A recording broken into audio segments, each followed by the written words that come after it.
Third floor, room number 32। Calling bell বাজাতেই এক ভদ্রমহিলা এসে দরজা খুলল। আমাকে দেখেই সনস্র কণ্ঠে জিজ্ঞাসা করল, কাকে চাই? আরিশা শিকদার। ভদ্রমহিলাটি কিছুক্ষণ তাকিয়ে রইলেন আমার দিকে, হয়তো একটু অবাক হলেন।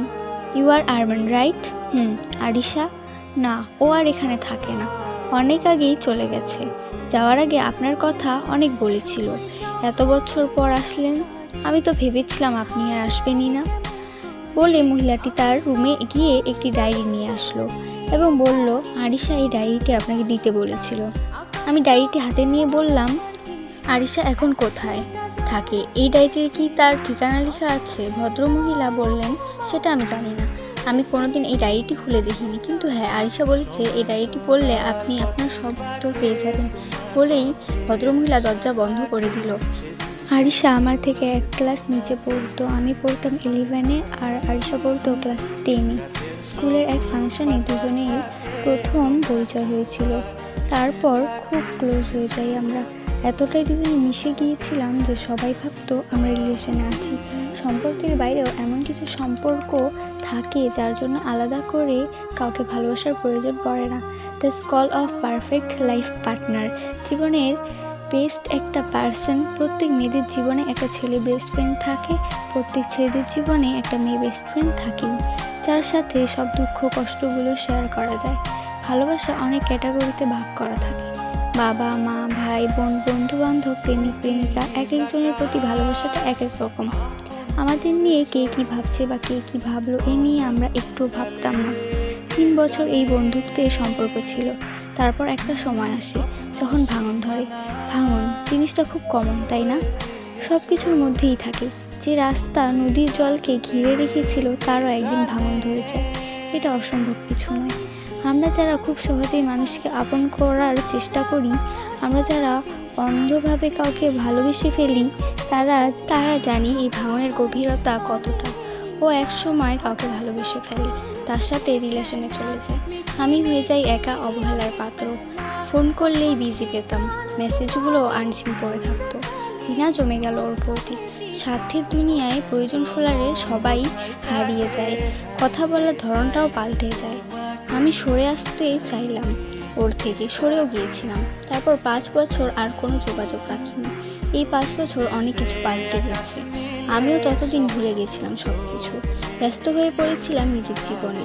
চাকরির জন্য শিফট হয়ে গিয়েছিলাম ঢাকা সাভারে। তারপর আর ফেরা হয়নি। যেখানে একবার মন ভেঙে যায় সেখানে আর ফিরে যাওয়াটা ঠিক হয়ে ওঠে না। তবুও সম্পর্কের এক মায়ায় বন্ধনে আবদ্ধ ছিলাম, থাকতে পারিনি। কয়েকদিন পর বন্ধুর কাছ থেকে ঠিকানা নিয়ে আজ চলে এলাম। Third floor, room number 32, Jhenaidah road. ডায়েরিতে লেখা ছিল ঠিক এমনই। ডায়েরির পাতায় তারিখ দেখে বুঝলাম চিঠিটি ঠিক 5 বছর আগেই লেখা হয়েছিল। আমাদের প্রত্যেকের জীবনে এমন কিছু স্মৃতি আছে যেগুলো কোনোদিনও ভোলা যায় না। কিছু মানুষ আছে যাদের স্মৃতিগুলো দাগিয়ে দেয় হৃদয়ের পাতায়। তুই কেমন আছিস, কোথায় আছিস জানি না, হয়তো ভালোই আছিস। আমার প্রতি যে তোর ঘৃণাটা ছিল সেটা হয়তো সব ভুলিয়ে দিয়েছে তোকে। আমি তো স্বার্থপর, বিশ্বাস কর। আমার মনটা যখন প্রথম কারো প্রেমে পড়ে না, তখন একটু বাড়াবাড়ি হয়ে যায়। প্রথম কয়েকদিন তোকে একটু সময় কম দিতাম, তুই এতে আমাকে স্বার্থপর বলে চলে গেলি। জানিস, তোকে অনেক মিস করি রে। আমি নিজের দোষ স্বীকার করে নিয়েছিলাম, বাট তুই তো পাত্তাই দিতিস না, অ্যাভয়েড করে চলে যেতিস। সম্পর্ক ভাঙার হলে অনেক কারণ দেখানো যায়, রাখতে চাইলে কারণ খোঁজার অপশান থাকে। যেদিন তোর বার্থডে ছিল সেদিন তোকে সারপ্রাইজ দেওয়ার জন্য গিয়েছিলাম। আমাকে দেখেই তোর মুড অফ হয়ে গিয়েছিল, কোনো কথাই বলিসনি। বুঝেছিলাম আমি তোর মন খারাপের কারণ। জানিস, চোখের জলটা ঝরার জন্য আলাদা কিছুর প্রয়োজন পড়ে না। প্রিয়জনের আঘাতে জলটা এমনিই ঝরে যায়। সবাই বলে মেয়েরা নাকি কেঁদেই জিততে চায়। ধরে নেই তোর চোখে আমিও তেমন।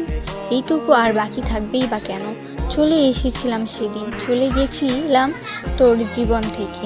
আজও খুব মনে উঠছে, হাসপাতালে এক বেডে পড়ে আছি, হয়তো বেশি দিন আর বাঁচব না। সবার মুখে কেমন জানি অন্ধকারের ছাপ দেখি।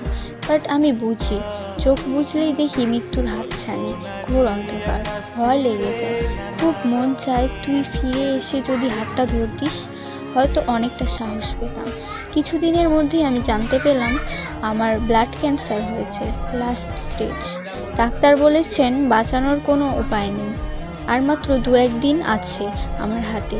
খুব ইচ্ছে ছিল মৃত্যুর আগে একবার হলেও তোর সাথে দেখা করব, কিন্তু ভাগ্য কত নিষ্ঠুর দেখ, আমার শেষ ইচ্ছাটাও পূরণ হলো না। কারোর মনে খারাপ হয়ে থাকতে কেমন লাগে জানিস? তুই তো সেদিন আমায় একটু বুঝিসনি, বোঝার চেষ্টাও করিসনি, ঘৃণা করে চলে গেলি। আমার আজও খারাপ লাগে, পারলে আমাকে ক্ষমা করে দিস। তবে একটা কথা বলতে চাই, ঘৃণা যদি করতেই হয় তাহলে এমনভাবে করিস যেন আমার মৃত্যুতে তোর চোখে জল নয়, হাসি আসে। ফিরে আসিস কোনো একদিন ডায়েরির পাতার ভাঁজে। অপেক্ষায় রইলাম তোর জন্যে।